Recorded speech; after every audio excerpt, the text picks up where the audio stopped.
produits favoris du mois de juin.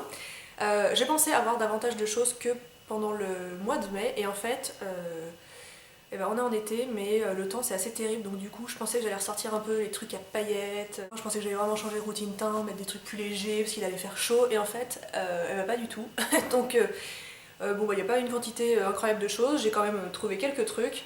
Alors moi pour le mois de juin, mon combo parfait pour le teint ça a été le fond de teint Wake Me Up de chez Rimmel que je vous avais présenté dans un de mes hauls, associé au fond de teint fluide correcteur 16 heures Dermablend de chez Vichy. Alors ça c'est un produit qui est génial parce que très couvrant et donc ma peau, ça va un peu mieux mais c'est pas encore ça.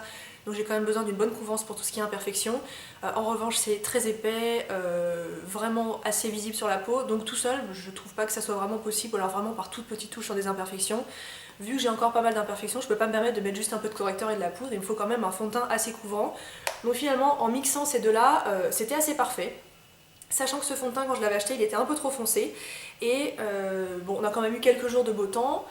Pourtant je me suis pas du tout exposée au soleil puisque je suis sous traitement pour l'acné actuellement et du coup j'ai un traitement comment on dit, photosensibilisant, voilà je ne peux pas mettre au soleil donc je me suis pas du tout mise au soleil et le peu de fois où j'ai pas pu faire autrement j'avais une protection solaire mais j'ai quand même pris des couleurs, bon c'est pas flagrant hein, mais voilà j'ai quand même pris des couleurs et ben finalement la teinte me correspond très bien, voilà c'est ce que je porte aujourd'hui, j'ai pas de démarcation donc bon bah voilà, il faut croire que j'ai pris des couleurs. Donc voilà, pour le teint j'ai utilisé ces deux là tout le mois, sachant que celui-ci contient un peu de micro paillettes, il est un peu satiné, c'est un fond de teint qui a un très joli rendu, très lumineux et du coup avec un fond de teint un peu plat comme celui-là, voilà, le mélange est plutôt pas mal.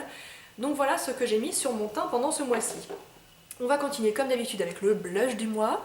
Le blush du mois ça a été le blush Coral numéro 3 de chez Bobbi Brown, qui est un blush donc corail, hein, comme son nom l'indique, qui est absolument somptueux. C'est un corail avec plein de petites paillettes dorées, j'espère que vous allez les voir. Donc c'est clairement pas le blush discret, hein, mais bon moi j'aime bien. C'est ce que je porte aujourd'hui aussi, j'ai essayé de mettre à peu près tous les produits sur mon visage aujourd'hui pour que vous ayez une idée du rendu.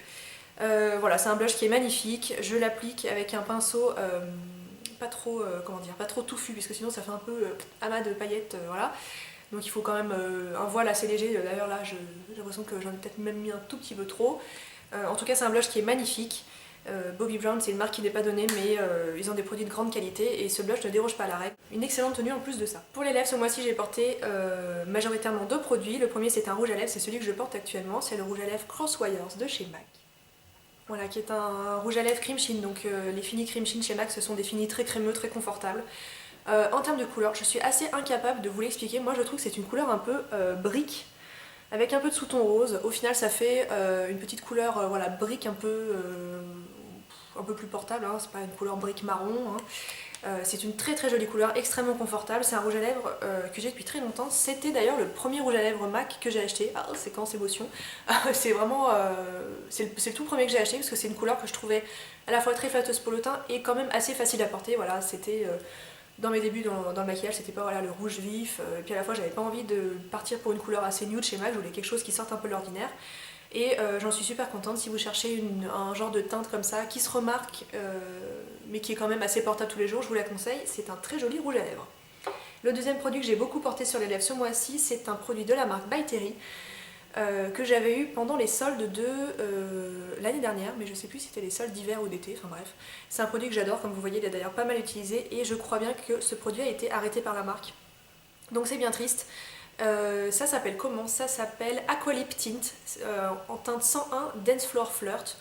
De mémoire je crois qu'il n'y avait qu'une seule teinte. Alors en fait ça paraît complètement orange dans le tube, mais la vraie couleur du produit c'est un peu voilà, c'est un peu le dépôt rose que vous voyez ici. Je vais vous montrer d'ailleurs, on voit sur voilà, le bâton est clairement rose. C'est une sorte d'encre à lèvres, alors rose vif, hein, ça s'imprègne dans les lèvres et ça n'en bouge plus. Voilà le genre de teinte que ça donne. Mélangé avec la pigmentation des lèvres qui du coup n'est pas couleur peau comme ici, ça donne une couleur un peu plus foncée. Ça s'imprime dans les lèvres et ça n'en bouge pas. C'est un rendu rose absolument magnifique. Alors application un peu périlleuse, il faut essayer de l'appliquer bien régulièrement sur l'ensemble de la bouche parce que sinon ça peut faire un peu un contour un peu plus foncé. Et ça s'estompe, donc pas terriblement, mais c'est un peu comme tous ces produits style encre à lèvres, feutre à lèvres. On a tendance à avoir le contour un tout petit peu plus marqué, donc moi quand je le porte, je le glisse dans mon sac pour pouvoir faire une petite retouche dans la journée, sinon c'est clairement pas génial. Mais eh ben je me demande ce que je ferai une fois que je ne l'aurai plus, parce que là, bon, clairement, j'en ai utilisé un bon petit paquet. Et c'était plutôt la bonne trouvaille des soldes, parce que By Terry, c'est une marque qui est très très onéreuse. Moi, je sais plus combien je l'ai payé, mais peut-être 10 € autour de ça, ça en coûtait peut-être 25, enfin c'est vraiment une marque vraiment très très chère. Donc voilà, pour mettre un peu de soleil, un peu de gaieté dans ce mois de juin très pluvieux, c'était très sympa. On va continuer dans le maquillage. Au niveau des yeux, j'ai beaucoup utilisé un fard de chez MAC dans les collections Mineralize qui sortent en édition limitée, qui ressemble à ça et qui s'appelle Universal Appeal. Bon déjà, super bel objet, donc c'est les fards cuits qui sont un petit peu bombés comme ça. Moi, tourbillon de couleurs, ça me rend complètement dingue, je trouve ça vraiment magnifique. C'est une couleur taupe, on va dire que ça ressemble à la couleur satin taupe de chez MAC, sauf que, étant donné qu'il y a ce mélange de teintes violet, un peu doré, brun, c'est un satin taupe avec beaucoup plus de reflets. Je vais essayer de vous faire un petit swatch en mélangeant les couleurs. Voilà ce que ça donne. C'est vraiment plein de reflets avec un petit peu des paillettes à l'intérieur. C'est un très très très très joli fard que personnellement j'applique soit en aplat sur la paupière mobile et un tout petit peu en ratier inférieur, ou alors ce que j'ai fait notamment ce mois-ci, c'est un trait de col sur tout le contour de l'œil, un tout petit peu estompé au doigt, et je place ce fard sur le col avec un pinceau, oh, désolé il est sale du coup, avec un pinceau crayon de la marque Sigma. Voilà, c'est un petit pinceau pointu comme ceci, pas très gros, c'est le E30 pour information, et voilà, je faisais juste le contour de mon œil avec, pour faire un petit rendu un peu mini smoky, très fumé, et c'est magnifique. Je suis complètement fan de ce fard. Du coup, il n'est pas disponible actuellement puisque c'était une édition limitée, mais si vraiment il vous plaît, à mon avis, ouvrez l'œil, c'est ce genre de couleur qui revient de temps en temps dans les centaines de collections que MAC peut faire chaque année. Enfin, j'exagère, mais les collections limitées chez MAC, c'est un truc, ils adorent faire ça, donc ça risque de revenir un jour ou l'autre. Pour le teint, j'ai également beaucoup utilisé le bronzer Laguna de chez NARS qui se présente comme ceci. C'est un bronzer qui est donc d'une couleur marron mais pas trop orangé, avec quelques légères paillettes dorées, mais qui une fois appliquées finalement sont pas si visibles que ça. Dans le boîtier ça fait un peu peur, mais sur la peau finalement ça se voit pas trop. J'ai abandonné pour la saison mon bronzer de chez Too Faced qui s'appelle le Milk Chocolate, je crois bien, qui devient un peu trop clair étant donné que j'ai pris un peu de couleur. Enfin on le remarque pas vraiment, donc je suis passée à la catégorie supérieure en termes de teinte pour ma carnation, et c'est celui-ci qui me convient le plus en ce moment. C'est un très joli bronzer, les produits NARS sont très faciles à appliquer, très faciles à estomper, c'est un bel investissement, je sais plus combien ça coûte mais c'est assez cher, mais clairement j'ai que celui-ci pour l'été, je me sers de celui-là et voilà, je l'aime beaucoup, donc je l'ai pas mal utilisé pendant ce mois, et je pense que je vous en reparlerai pas, mais c'est probablement un produit que je vais utiliser pendant tout le mois. On continue avec le soin du visage. J'ai pas grand chose puisque ma routine visage a pas beaucoup évolué, étant donné que j'ai des problèmes de peau, j'ai pas envie de me lancer dans des trucs que je connais pas bien. Donc je suis repartie vers un grand classique, un produit que j'adore, qui est la brume cire aux zinc de La Roche-Posay. C'est une brume type eau thermale, de toute façon c'est à l'eau thermale de La Roche-Posay, avec du zinc qui est assainissant et apaisant. On vaporise ce spray sur son visage et on laisse sécher, voilà, ça a cet effet un peu assainissant, apaisant. Moi personnellement ce que je fais, je me démaquille donc le visage, donc d'abord les yeux et après le teint. Et vu que je fais ça à l'eau micellaire, moi je me démaquille pas le visage à l'eau. J'aime bien rincer mon eau micellaire, donc j'ai pas envie de repasser par l'eau du robinet parce que c'est très calcaire et que j'ai une peau très sensible. Donc en fait je pchite ce spray sur tout mon visage. Et j'attends juste, voilà, j'en pchite une bonne quantité, j'attends que ça sèche. Alors c'est un produit qui à l'origine est destiné pour les peaux grasses à imperfection, c'est ce qui est noté au dos du flacon, mais étant donné que c'est de l'eau thermale, c'est très respectueux pour les peaux sensibles et assez sèches comme la mienne, et finalement c'est un produit qui me réussit très bien. C'est notamment écrit apaise le feu du rasoir, nettoie les irritations superficielles de la peau, et soin de l'épiderme fessier du nourrisson. Ça j'étais pas au courant, mais voilà, s'il y a des mamans qui passent par là, et ben, sachez que ça fonctionne aussi pour vos enfants. Bref, c'est une eau thermale avec ce petit truc en plus pour les peaux à imperfection qui me plaît beaucoup, et j'en ai testé pas mal et finalement c'est celle-ci qui me convient le mieux, donc voilà, je suis très contente d'être revenue vers elle et je m'en suis servie pendant tout le mois, j'en suis ravie. On va terminer avec des soins du corps. Actuellement en gel douche, je suis fan du gel douche Cottage au monoïde que je rachète en fait chaque année. Alors c'est un peu stupide mais je l'achète qu'en été. Alors qu'en fait ça doit être assez plaisant aussi de sentir le monoïde l'hiver, mais bon, je sais pas, je l'achète qu'en été. C'est un très gros flacon de 560 ml, donc on a le temps d'en voir le bout. C'est des gels douche qui sont pas hors de prix, l'odeur est délicieuse et ça fait... Cottage fait partie des rares marques de supermarché entre guillemets que ma peau sensible accepte et tolère très bien. Il y a elle, il y a Cadom aussi, mais en dehors de ça je peux pas me permettre d'utiliser trop de produits genre Ushuaïa ou Fa ou Dove ou que sais-je encore.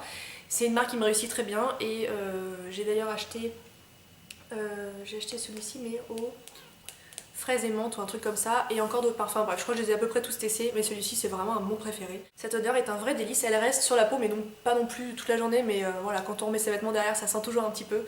Et voilà, j'adore ce gel douche. Et en complément de ce gel douche pour me gommer le corps, j'ai beaucoup utilisé ce mois-ci. Alors, c'est un savon qui sent la noix de coco avec des sortes de grains exfoliants que j'avais eu dans une jolie box, mais il y a un sacré bout de temps. Je l'utilise très régulièrement ce savon et en fait il diminue pas trop en taille puisque je pense qu'avant d'en voir le bout, bon courage. Alors en fait pour la petite histoire, les gommages pour le corps, alors moi j'adore ça, mais quand ça se présente sous forme de gel ou de crème, je ne sais pas m'en servir. Je ne sais pas pourquoi. Je mets le gel dans ma main, je frotte sur... donc moi je fais notamment les jambes et puis les aisselles également.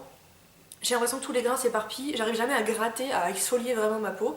Avec ça, c'est un peu le gommage pour les crétins quoi, parce que du coup on passe le petit palais, le petit savon sous l'eau, et en le passant sous la peau, sur la peau ça mousse un petit peu et ça frotte très bien, c'est très très très exfoliant hein. Donc moi je fais en gros un passage sur chaque jambe, un passage sur les aisselles et basta hein. Je le fais pas tous les jours non plus parce que c'est plutôt abrasif, mais j'adore ce produit. Alors c'est un peu le favori en mousse puisque je suis incapable de vous dire la marque, le nom de ce produit, et je sais même pas combien ça coûte et je sais même pas si c'est trouvable, enfin je sais pas dans quelle boutique on peut le trouver. Il y a peut-être des alternatives dans d'autres marques, voilà, si vous avez des idées de produits qui ressemblent à ça, dites-moi en commentaire, parce qu'une fois que j'aurai terminé, je me demande bien ce que je ferai. Je l'avais reçu dans une jolie box et je me souviens que c'était le seul produit qui m'avait plu de la box. Mais finalement, je m'en sers tellement que c'était un peu l'investissement du siècle. Donc voilà, pour me gommer le corps, ce mois-ci, j'ai utilisé ce petit produit. Et bien voilà pour mes produits favoris de ce mois-ci. J'espère que cette vidéo vous a plu. Je vous ferai une vidéo sur mes achats soldes. J'attends de recevoir pas mal de colis puisqu'en fait dans les boutiques j'ai pas trouvé grand chose à part 2 paires de chaussures, 2 petites paires de sandales. Chez Sephora c'était vraiment nul. Je suis allée chez Marionneau aussi, vraiment histoire de jeter un coup d'œil, j'ai absolument rien vu. Donc finalement j'ai fait pas mal les soldes sur internet, j'ai trouvé quand même quelques trucs. Donc j'attends de recevoir tous ces colis et dès que je les ai reçus je vous fais une vidéo solde été 2013. Voilà, j'espère que tout va bien pour vous et je vous dis à très bientôt. Le rouge à lèvres que je porte actuellement. Oula. Je sais pas si... Cette odeur c'est un délice. Donc j'ai fait pas mal de